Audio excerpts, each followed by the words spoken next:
السلام علیکم ورحمۃ اللہ وبرکاتہ۔ نحمدہ ونصلی ونسلم علی رسولہ الکریم وعلی آلہ واصحابہ اجمعین، اما بعد فاعوذ باللہ من الشیطان الرجیم، بسم اللہ الرحمن الرحیم۔ ثانی اثنین اذ ہما فی الغار اذ یقول لصاحبہ لا تحزن ان اللہ معنا۔ صدق اللہ مولانا العظیم۔ درود شریف پڑھیں، اللہم صلی علی سیدنا مولانا محمد معدن الجود والکرم وآلہ وصحبہ وبارک وسلم۔ محترم سامعین، عید میلاد النبی صلی اللہ تعالی علیہ وسلم کے موقع پر نبی کریم صلی اللہ تعالی علیہ وسلم کی مدنی زندگی کا بیان جاری ہے۔ گزشتہ کل حضور اکرم صلی اللہ تعالی علیہ وسلم کی ہجرت کے واقعے کا کچھ حصہ بیان ہوا تھا کہ اللہ کے رسول صلی اللہ تعالی علیہ وسلم کفار مکہ کے بیچ میں سے ان کے اوپر مٹی ڈالتے ہوئے آپ ان کی آنکھوں کو اندھا کر کے نکل گئے۔ یعنی ہمارے آقا صلی اللہ تعالی علیہ وسلم کا ہجرت کی رات اپنے گھر سے نکلنا یہ کوئی چھپ کے نہیں ہوا، بلکہ ان کا گھیرا توڑ کر کے ان کے نرغے میں سے بیچ سے حضور نکلے اور یہ سب آنکھ رکھتے ہوئے بھی اندھے ہو گئے۔ حضور سیدھے حضرت سیدنا صدیق اکبر رضی اللہ تعالیٰ عنہ یہ گھر پہ تشریف لے گئے۔ حضرت ابو بکر تو بالکل انتظار میں بیٹھے تھے، اٹھ کر اپنے آقا کو مرحبا اور خوش آمدید کہا اور دونوں حضرت صدیق کے مکان کے پیچھے کے حصے سے غار ثور کی طرف روانہ ہوئے۔ علامہ ابن خلدون کے الفاظ ہیں کہ وَخَرَجَ عَلَيْهِ الصَّلَاةُ وَالسَّلَامُ مِنْ خَوْقَةِ أَبِي بَكْرٍ لَيْلًا وَأَتَيَا الْغَارَ، کہ حضور صلی اللہ تعالی علیہ وسلم حضرت ابو بکر کے گھر کے پیچھے دروازے سے رات کے وقت نکلے اور دونوں غار ثور کی طرف تشریف لے گئے۔ ادھر سیدنا صدیق اکبر رضی اللہ تعالیٰ عنہ نے روانہ ہونے سے پہلے اپنے بیٹے کو حکم دیا کہ وہ دن بھر کفار کی دوڑ دھوپ اور نئے منصوبوں کے بارے میں معلومات حاصل کرے اور شام کے وقت غار میں آ کر سب حالات سے آگاہ کرے۔ حضرت ابوبکر صدیق رضی اللہ تعالیٰ عنہ نے اپنے چرواہے عامر بن فہیرہ کو ہدایت کی کہ دن بھر غار کے ارد گرد بکریاں چرائیں اور شام کو انہیں غار کے دہانے پر لے آئے، تازہ دودھ دوہ کر اور اسے گرم کر کے بارگاہ رسالت میں پیش کرے، اور اپنی صاحبزادی حضرت اسما کو ارشاد فرمایا کہ ہر روز کھانا پکا کر شام کے وقت غار میں پہنچایا کرے۔ نبی کریم صلی اللہ تعالی علیہ وسلم نے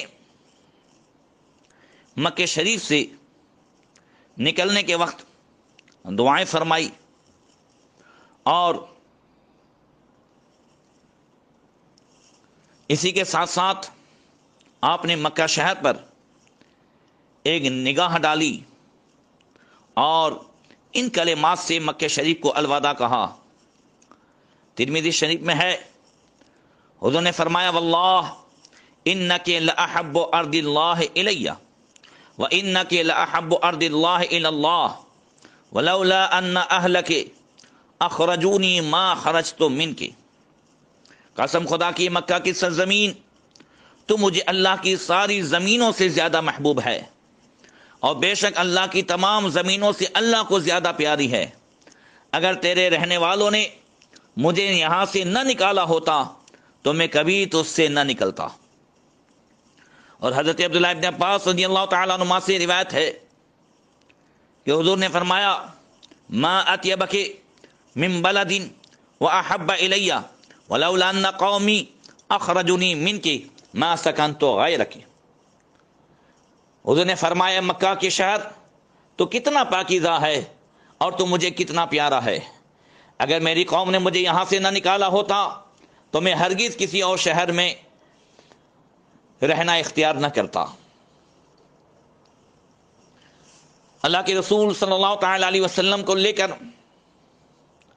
حضرت سیدنا صدیق اکبر رضی اللہ تعالیٰ عنہ غار سور کی اس پہاڑی کی طرف روانہ ہوئے۔ حضرت ابوبکر صدیق رضی اللہ تعالیٰ عنہ چلتے چلتے کبھی حضور سے آگے نکل جاتے ہیں، پھر پیچھے چلے جاتے ہیں، کبھی حضور کی دائیں جانب اور کبھی بائیں جانب۔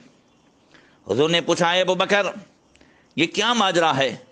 عرض کی یا رسول اللہ کبھی خیال آتا ہے کہ اچانک دشمن پیچھے سے آ رہے ہوں تو پیچھے چلا جاتا ہوں، پھر خیال آتا ہے کہ وہ لوگ آگے سے کسی گمین گاہ میں نہ بیٹھے ہوں تو بھاگ کر آگے چلا جاتا ہوں، کبھی رائٹ سائڈ کبھی لیفٹ سائڈ چلا جاتا ہوں تاکہ آگے پیچھے سے دائیں بائیں سے اگر حملہ کرنے کی ان بد اندیش لوگوں نے کوشش کی تو سب سے پہلے آپ کا یہ غلام ان کے ناگہانی حملے میں آپ کے لیے حضور دیوار ہو سکے، سب سے پہلے حملہ میرے سینے پر آئے۔ اللہ اکبر، جان ہے عشق مصطفیٰ روز فضو کرے خدا، جس کو ہو درد کا مزہ نازے دوا اٹھائے کیوں۔ عرض کرتے ہیں یا رسول اللہ بس میری خواہش ہے کہ حضور کو کوئی تکلیف نہ پہنچے۔ جہاں راستہ بہت کٹھن ہوتا تو سیدنا صدیق اکبر رضی اللہ تعالیٰ عنہ حضور کو اپنے کندھوں پر اٹھا لیتے تھے، اس لیے کہ جو سنگلاخ اور پتھریلی زمین ہوتی، نبی کریم صلی اللہ علیہ وسلم کا معجزہ تھا کہ حضور کے پیر مبارک کا نشان پتھر پر تو پڑتا تھا مگر ریت پر نہیں پڑتا تھا، تو کفار مکہ بھی اسے جانتے تھے۔ اس وجہ سے حضرت صدیق اکبر سنگلاخ زمین پر حضور کو اپنے کندھوں پر اٹھا لیتے تھے۔ اللہ اکبر۔ اس کے بعد جیسے ہی غار سور کی دہانے تک پہنچ گئے تو سیدنا صدیق اکبر رضی اللہ تعالیٰ عنہ نے عرض کی والذی بعثک بالحق لا تدخلہ حتی ادخل قبلک وان کان فی شیء نزل بی قبلک۔ عرض کرتے ہیں حضرت سیدنا ابو بکر یا رسول اللہ میں اس خدا کا واسطہ دے کر جس نے آپ کو حق کے ساتھ بھیجا ہے عرض کرتا ہوں کہ آپ غار میں تشریف نہ لے جائیے، پہلے میں داخل ہوں گا، اگر وہاں کوئی موذی چیز ہو تو پہلے وہ مجھے تکلیف پہنچائے اور آپ کو تکلیف نہ پہنچے۔ اور دوسری روایت میں ہے لما کان لیلۃ الغار قال ابو بکر یا رسول اللہ دعنی ادخل قبلک فإن کان حیۃ او شیء کانت لی قبلک۔ یہ حضرت انس بن مالک رضی اللہ تعالیٰ عنہ سے روایت ہے، وہ کہتے ہیں کہ حضرت ابوبکر صدیق رضی اللہ تعالیٰ عنہ نے عرض کی ہجرت کی رات جب غار میں پناہ لینے کے لیے گئے تھے، عرض کرتے ہیں یا رسول اللہ مجھے اجازت عنایت فرمائیے میں آپ سے پہلے غار میں داخل ہوں تاکہ اگر کوئی سانپ یا کوئی اور چیز ہو تو آپ کے بجائے مجھے تکلیف پہنچائیں۔ قال النبی صلی اللہ علیہ وسلم ادخل، حضور نے فرمایا ابو بکر جاؤ۔ فدخل ابو بکر فجعل يلتمس بیدی کلما رأى جحرا قال بثوبه فشقه ثم القمه الجحر حتى فعل ذلك بثوبه اجمع قال فبقي جحر فوضع عقبه عليه ثم ادخل رسول الله صلی اللہ تعالی علیہ وسلم۔ حضرت ابوبکر صدیق رضی اللہ تعالیٰ عنہ غار سور میں اندر گئے پہلے اور اپنے ہاتھ سے ساری جگہ کی تلاشی لینے لگے، جب بھی کوئی سوراخ دیکھتے تو اپنے لباس کو پھاڑ کر سوراخ کو بند کر دیتے، یہاں تک کہ اپنے تمام لباس کے ساتھ یہی کچھ کیا۔ راوی کہتے ہیں پھر بھی ایک سوراخ بچ گیا تو انہوں نے اپنی ایڑی کو اس سوراخ پر رکھ دیا اور پھر اندر ہی اندر سے نبی کریم صلی اللہ تعالی علیہ وسلم کی بارگاہ میں عرض کی یا رسول اللہ اب اندر تشریف لے آئیں۔ اللہ اکبر۔ غار ثور میں جہاں کہیں سوراخ تھا، جہاں کوئی معاملہ تھا، حضرت ابوبکر صدیق نے اس کی صفائی کی اور تمام سوراخ کو بند کیا، پھر حضور کو جو ہے غار ثور میں اندر تشریف لے آنے کی پیشکش کی۔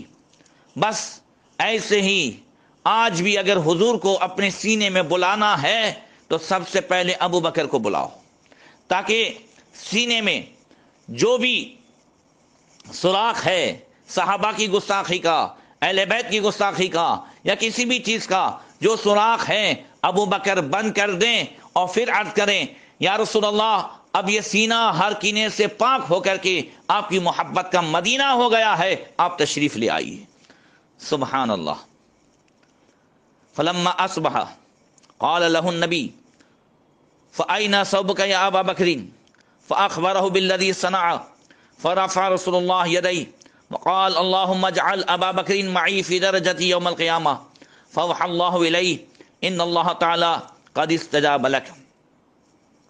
جب صبح ہوئی تو نبی کریم صلی اللہ تعالی علیہ وسلم نے حضرت ابوبکر صدیق رضی اللہ تعالیٰ عنہ کو دیکھا، آپ کے لباس کو دیکھا، کہا ابو بکر تمہارے لباس کا یہ کیا حال ہے؟ تو انہوں نے عرض کی یا رسول اللہ رات میں یہ معاملہ ہوا تھا۔ رسول اللہ صلی اللہ علیہ وسلم نے اپنے دونوں ہاتھ اٹھائے اور دعا کی، اے اللہ ابو بکر کو قیامت کے دن میرے ساتھ میرے درجے میں رکھنا۔ اللہ تعالیٰ نے آپ کی طرف وحی فرمائی، اے محبوب اللہ تعالیٰ نے آپ کی دعا قبول فرما لی ہے۔ سبحان اللہ۔ اور دوسری روایت میں یہ ہے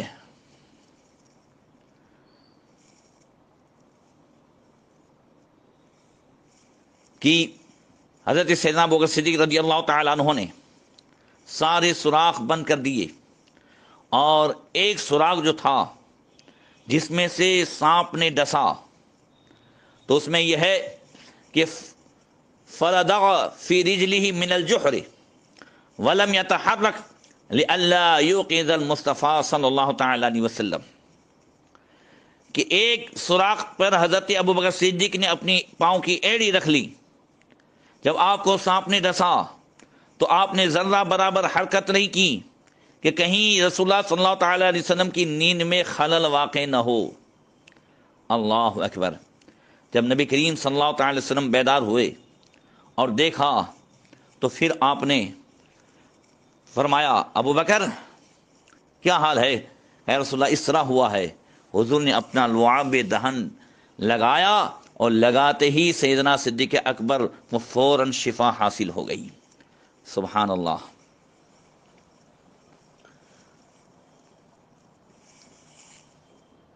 اعلی حضرت فرماتے صدیق بلکہ غار میں جان ان پہ دے چکے، اور حفظ جان تو جان فروز و غرر کی ہے۔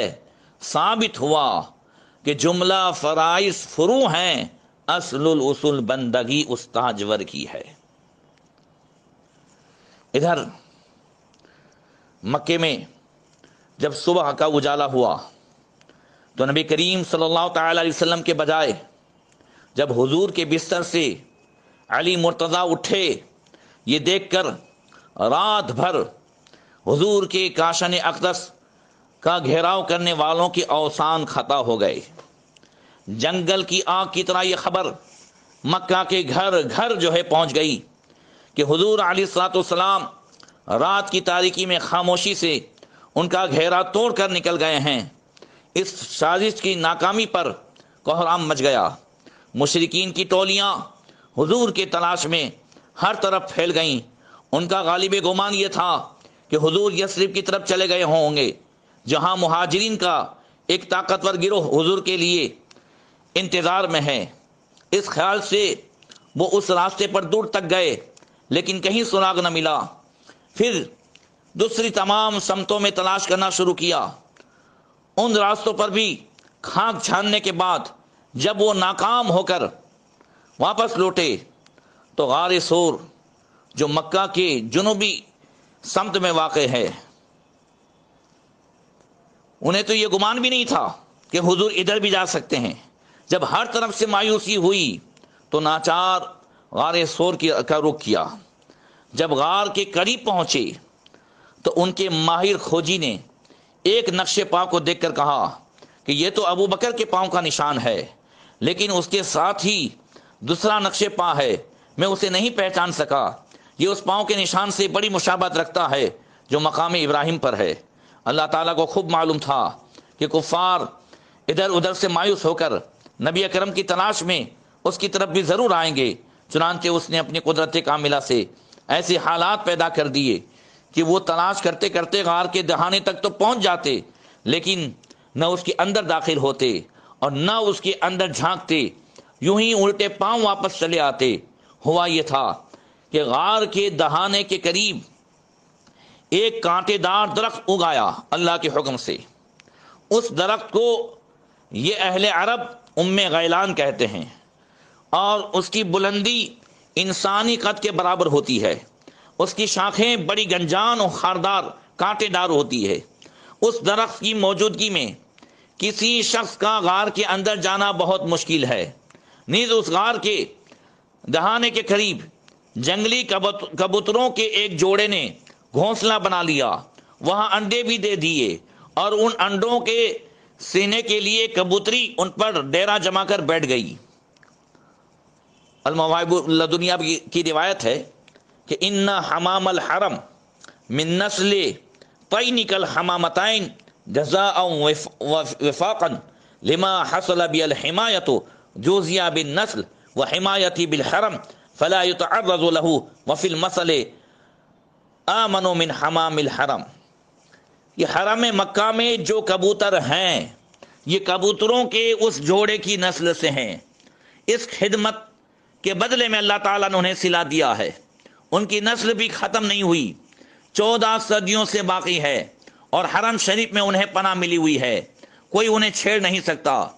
اس لیے لغت عرب میں یہ کہاوت بہت مشہور ہے کہ فلاں شخص کو حرم کے کبوتروں سے بھی زیادہ امن و امان میسر ہے۔ ساتھ ہی ساتھ اسی غار کے کنارے مکڑی نے ایک گھنا جالا بھی تن دیا۔ دیکھنے سے یوں معلوم ہوتا تھا کہ یہ جالا آج کل میں نہیں تنا گیا بلکہ کئی سال پہلے کا ہے۔ یہ سب انتظامات اس قدرت والے مالک الملک کی طرف سے جو ہے تھے، جس کے ایک کلمے کن کہنے سے یہ سارا عالم وجود میں آیا۔ اس کا نتیجہ یہ ہوا کہ جب کوئی وہاں تک پہنچ جاتا تو کبوتروں کو اپنے گھونسلے میں انڈوں کو سیتے ہوئے دیکھ کر یقین کر لیتا کہ اس غار میں عرصے دراز سے انسان داخل نہیں ہوا۔ امیہ بن خلف جیسا دشمن جب غار کے دہانے پر پہنچا تو اس کے ایک ساتھی نے اسے کہا اندر داخل ہو کر تسلی کر لو۔ امیہ بن خلف کہنے لگا ما اراکم ای حاجتکم الی الغار ان فی لعنکبوتا اقدم من میلاد محمد صلی اللہ علیہ وسلم۔ غار کے اندر جانے کی ضرورت نہیں ہے، اس کے دروازے پر ایک مکڑی کا جالا ہے جو محمد صلی اللہ تعالی علیہ وسلم کی پیدائش سے بھی پہلے کا تنا ہوا معلوم ہوتا ہے۔ اللہ اکبر۔